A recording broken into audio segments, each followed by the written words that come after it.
ஜிஎஸ்டியை 2 அடுக்குகளா குறைக்க GST council ஒப்புதல் அளித்திருக்கக்கூடிய நிலையில இது வரக்கூடிய 22ஆம் தேதி அமலுக்கு வரும் அப்படின்னு மத்திய நிதியமைச்சர் நிர்மலா சீதாராமன் அவர்கள் தெரிவிச்சிருக்காங்க.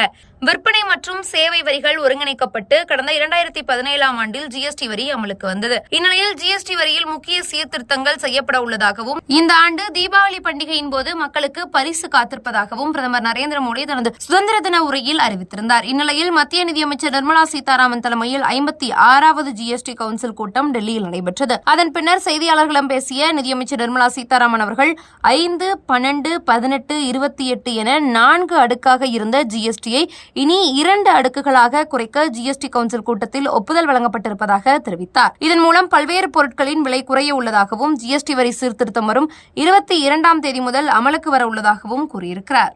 மக்கள் அன்றாடம் பயன்படுத்தக்கூடிய பால், பன்னீர், ரொட்டி, இந்திய பிரெட்டுகள் ஆகியவற்றுக்கு ஜிஎஸ்டியிலிருந்து விலக்கு அளிக்கப்படுவதாக கூறினார். அதேபோல மாணவர்களுக்கான நோட்டு புத்தகம், பென்சில், அழிப்பான், தனிநபர் காப்பீடு, மருத்துவ காப்பீடு, 33 உயிர்காக்கும் மருந்துகள் மற்றும் புற்றுநோய், அரிய வகை நோய் மற்றும் நாள்பட்ட நோய்களுக்கான மருந்துகளுக்கு ஜிஎஸ்டி வரியிலிருந்து முற்றிலும் விலக்கு அளிக்கப்படுவதாகவும் தெரிவித்திருக்கிறார். தேங்காய் எண்ணெய், சோப்பு, மிதிவண்டி, மேசை, நாற்காலி, சர்க்கரை, காபி, வெண்ணெய், நெய், சாஸ், சாக்லேட் போன்ற தேங்காய் எண்ணெய், சோப், ஷாம்பு, மேசை, நாற்காலி, சர்க்கரை, காபி, பார்வையை சரி செய்யும் கண்ணாடிகள், புதுப்பிக்கத்தக்க எரிசக்திக்கான சாதனங்கள், சமையல் பாத்திரங்கள், மருத்துவ கருவிகள் உள்ளிட்டவற்றுக்கான ஜிஎஸ்டி பல்வேறு விதமாக இருந்த நிலையில் இவை 5 விழுக்காடாக குறைக்கப்பட்டிருக்கிறது.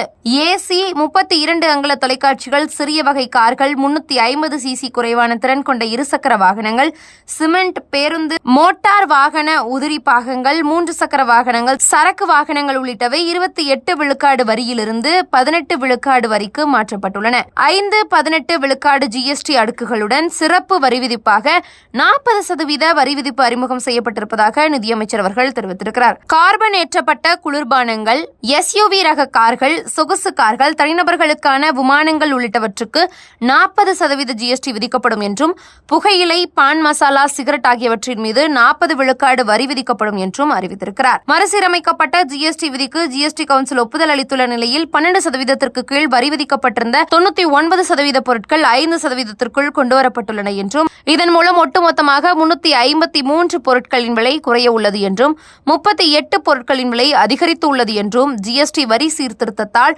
93,000 கோடி ரூபாய் அளவுக்கு இழப்பு ஏற்படலாம் என்று மதிப்பிடப்பட்டுள்ளது என்றும், அதே நேரம் ஆடம்பர பொருட்கள், புகையிலை பொருட்களுக்கு 40 விழுக்காடு ஜிஎஸ்டி வரி விதிப்பதன் மூலம் 45,000 கோடி வருவாய் கிடைக்கும் என்றும் கணிக்கப்பட்டுள்ளது.